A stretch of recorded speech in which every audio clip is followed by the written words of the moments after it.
This is China. This is Hong Kong. This is Hong Kong Island, which happens to be the setting of the 2012 cult classic Sleeping Dogs.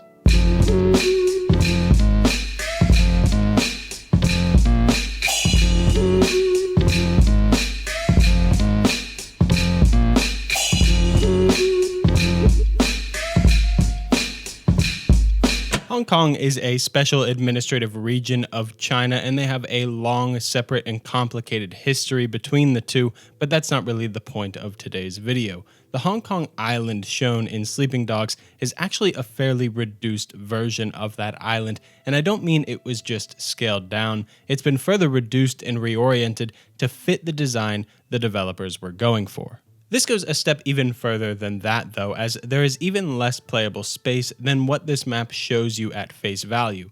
Much less. We can see a network of roads that runs throughout the island in black, and then everything else is gray. Just about all of that gray space is inaccessible, unplayable, and out of bounds. And let's be clear, this isn't an indictment on Sleeping Dogs, quite the opposite. I appreciate its approach to a more contained experience. Many modern open world games could learn from this. Making the biggest world possible doesn't mean you've made the best world possible. For our purposes, though, it does mean that we have huge swaths of the map that we aren't meant to get to and poke around in. The world of Sleeping Dogs Hong Kong is anchored by 4 main districts based on the real-life Hong Kong Island in North Point, Central, Aberdeen, and Kennedy Town. You'll notice while looking at the map that every single one of these neighborhoods is coastal, creating a denser coastal region and a sparse central region. We do have this one large winding road that connects Aberdeen to Kennedy Town and Central,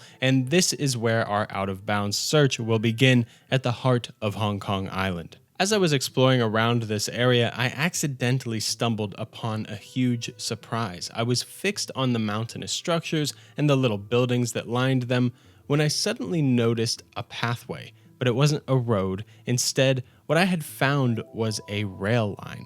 The rail line I had stumbled into was a part of the Victoria tram system, which is based on the real-life system that connects the public and tourists from the Central Station to the Victoria Peak Station, Victoria Peak being a notable landmark and tourist attraction. What I didn't expect to find was a functioning set of rail cars moving along these lines. Way up here in the mountains, these red vehicles are moving on a looped route through a scenic area passing by ponds and foliage, all these natural areas, and they use tunnels to cut through the mountains. All of this was created and developed, and I have never seen it before in game, never noticed it at all, and I imagine I'm not alone. There is no way for you to ride the tram. There's no way for you to access the path that it rides along without cheating at least, and there's no way for the NPCs to get on it. It does pass by the 2 relevant stations in Central and Victoria Peak, of course, but it never even stops. Even here, where we can see something of what might have been a boarding area and entrance to get onto the tram, there are just large metal fences blocking the way. No gates, no nothing, just big metal fences. There are even signs that say no admittance allowed. So I guess these things are inaccessible in both game design and lore. The tram can run you over. I tested that one for science. You cannot land on top of it and surf it though. The game will bring you to Victoria Peak as a part of a few optional side quests, primarily the second date with Amy, voiced by Emma Stone, but it's very easy to not notice this tram system. Beyond that, the closest you would normally get to it is by driving on the road that cuts through the center of the map, and one of the things about driving is you're constantly moving and more likely to overlook little details like this that are outside of your usual field of view. Especially given much of the track is down below the roads you would be driving on, if not on the inside of one of the mountains in a tunnel up here. Pair that with you flying by in an absurdly fast sports car, and you'll have a hard time naturally stumbling into this subtle system. I did find this odd dirt path on the other side of some of the metal fencing at Victoria Peak that leads down to the tracks at what might have been a potential boarding area, and just on the other side of those tracks up here at the edge of the mountain, we can see this incomplete park area with a light, a waste bin, and a floating bench. It definitely seems like an incomplete area with some potentially cut content. I found another fun detail while I was up here. Take a moment and look at this view from Victoria Peak. It's pretty great. Now, notice what happens when I zoom in closer to that skyline in the distance. As we can see, there are these darker gray buildings with neon accents on them among the standard white buildings of the skyline. When we get closer though, those darker gray buildings suddenly vanish.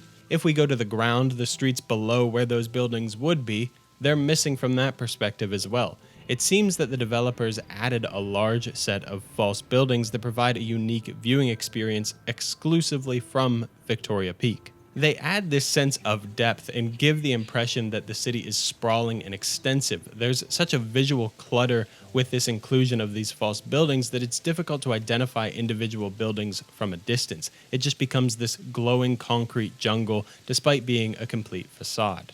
Then if we leave Victoria Peak and come down here to the southwest edge of North Point, that's a lot of cardinal direction, we can find this big flat green field with high-rise apartments placed all over. Again, take note of how big of an area this is that we just cannot access or go to. All of this space is dedicated to being a backdrop. Something I was reminded of when exploring Sleeping Dog's rendition of Hong Kong from this angle are those often two-dimensional backdrops used for stage plays. They're meant to display the setting of where the play is taking place, and from the right angle they do just enough work while the majority of the focus of the viewer is placed on the actors in the foreground. So many of these skyscrapers and natural areas in Sleeping Dogs act just like that. From the right angle, the angle we experience in-game, they give us what we need. Change that angle, shift the perspective beyond the limits of the game, and you'll find the limits of these set pieces with missing roofs, missing dimensions, and an endless dark abyss. Another thing I noticed while exploring these out-of-bounds areas that shifted my perspective on the in-bounds areas is how intertwined the player experience is with roads. So much of this game, and many similar titles I'm sure, is taking place on a road. And again, when you're on a road in these kinds of games, you're usually in a car or on a motorcycle, zipping by, bobbing and weaving in traffic, getting in high-speed accidents, which leaves you with a very limited amount of time to give attention to what you are passing. And what you often pass are places like this and others that we are discussing. Just west of those high-rise apartments on a flat field are a bunch of low-rise condos on a cliffside. Imagine the amazing ocean views as you wake up and step outside onto your balcony with a coffee and not a tea. And if we head north of these two areas we just looked at, we'll begin to climb back up into the Hong Kong Island's mountainous heart, and it's a steep and slender one at that. Along this lean cuisine mountain, we have precariously placed condos similar to the ones we just looked at. They have tiny and perhaps unnecessary details on them, but I suppose they themselves are entirely unnecessary to begin with. They have those lovely little balconies, AC units, I think, bits of greenery, and these tiny windows that even light up at night. And while they have all these tiny little details, on the same note, they make no functional sense. There are no roads connecting to them, no pathways, no stairs. Are these made for the most hardcore Sherpas on Earth? Some are even hanging over the edge of the mountain with no support, just a landslide disaster waiting to happen. There's an incredible charm to these buildings up here though, something mysterious and nostalgic in their out-of-bounds state. They're so far away from the playable space of the game, isolated in nature and altitude, especially at night with the tiny windows glowing in the dark like a small fire, while the enormous city beams below like a laser show. Didn't mean to fucking rhyme.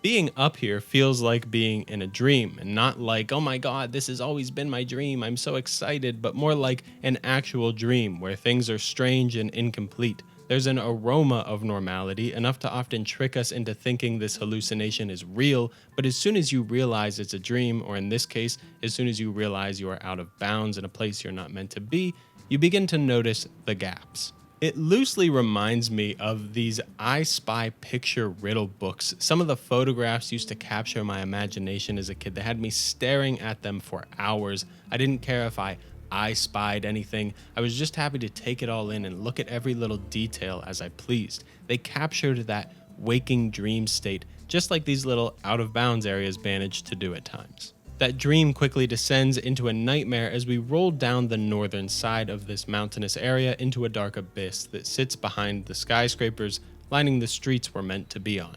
When we are on those streets, our visual scope is dominated by these skyscrapers, so much so that it's easy to forget that we only play on the roads. We don't play in the skyscrapers, most of them at least. The skyscrapers aren't a part of the open world, they're a part of the linear aspects of the open world that contain us. They act as barriers from this space we're looking at today, visual barriers protecting our eyes from the dark voids such as this, and physical barriers at times preventing us from falling in. Then just to the north of North Point and southeast of Central, we have a big block of mountain in between two roadways. Not much else to it, and that's the whole eastern half of the map covered. To the west, near Tuchin's house, we'll find even more mountains, this time lined with radio towers, many of which flash red in the night sky. Not far from the big fella's house, we also have the cemetery.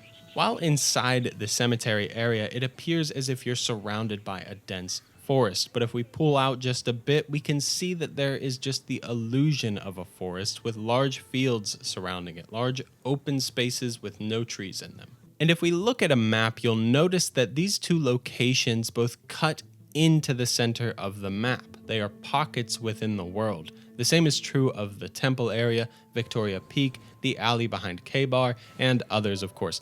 These locations use this unplayable space by cutting into the center of the map, where they act as unique set pieces that stand on their own. They are all relevant to specific missions and have particular design to serve those quests. These aren't the only locations of their type, but they serve as clear examples of these non-road spaces that we play in. Like I said earlier, so much of this map is road, and that road funnels you from place to place. These are those places. The roads often have fencing around them, keeping you contained, and if it's not fences, it's buildings or walls at the base of a mountain.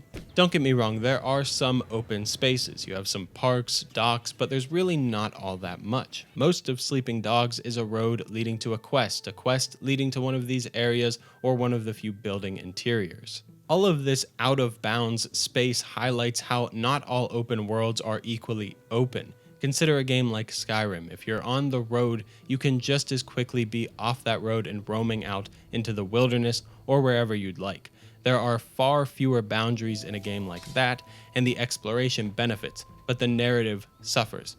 Not that there was a whole lot of narrative to begin with, but you get the point. Sleeping Dogs intentionally limits that open world to keep the pacing up. Exploring in Sleeping Dogs isn't that great, but it's really an afterthought. Maybe you'll find a lockbox or a health shrine, but that's not anything approximating the pork bun and potatoes of this game. A man who never eats pork buns is never a whole man. To be honest, I've probably had more fun exploring the out-of-bounds areas here using a no-clip flying mod zooming around than I ever did lumbering around on foot looking for a lockbox so I can do the same minigame for the 34th time in a row. Sleeping Dogs has an incredibly involved story where there's a lot going on, and it feels like you shouldn't just be wandering around aimlessly, and that's benefited by the fast movement, speeding around in your sports car, using the arcadey but really fun driving, getting in those 7v1 brawls, leveling up the various progression systems, and unraveling the crime thriller narrative you're set on.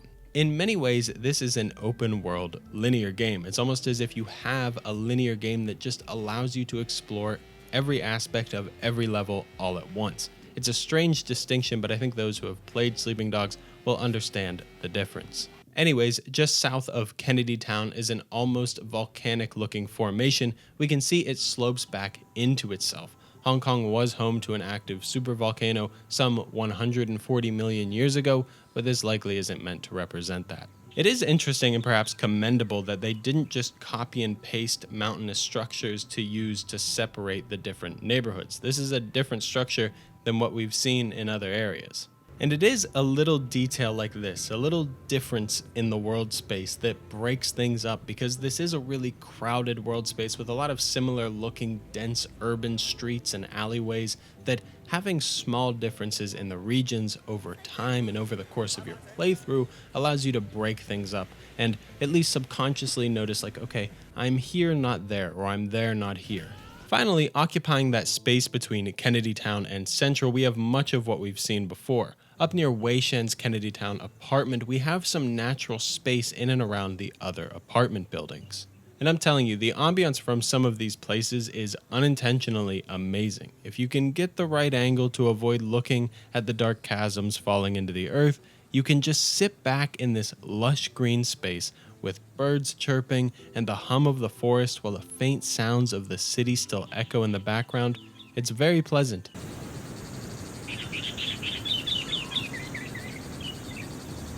I also wanted to make note of this building up here in an inaccessible business park that looks like it has a ramp on top of it, with a small tree inside of the ramp.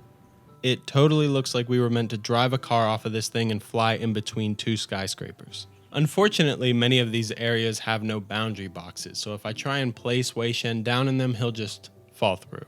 We can also see that even within the neighborhoods themselves, there is a ton of that abyss space in and around the buildings, which just goes to show how much of this game you can't actually access. And there's something gripping to me about that, how little of this open world game is actually open, and I'm not mad at it at all. But here's another great example. Aberdeen Island, one of the areas I have omitted up until now, is not that big when it comes to the playable space of it. It's pretty much just that central road. Your accessible space on Aberdeen Island is an island within the island itself. And while much of your game is rushing around in the dense urban and busy areas, it's enjoyable to find these little pockets of nature separate from the hustle and bustle of the city, these little condos tucked away in the mountains. I like the limits. I like the distant but not so far away areas I can't get to. I like the backdrop to my own personal Hong Kong action flick, and I still can't believe I never noticed that damn tram system before. Thanks for watching. Like and subscribe if you feel like it, and I'll see you in the comments.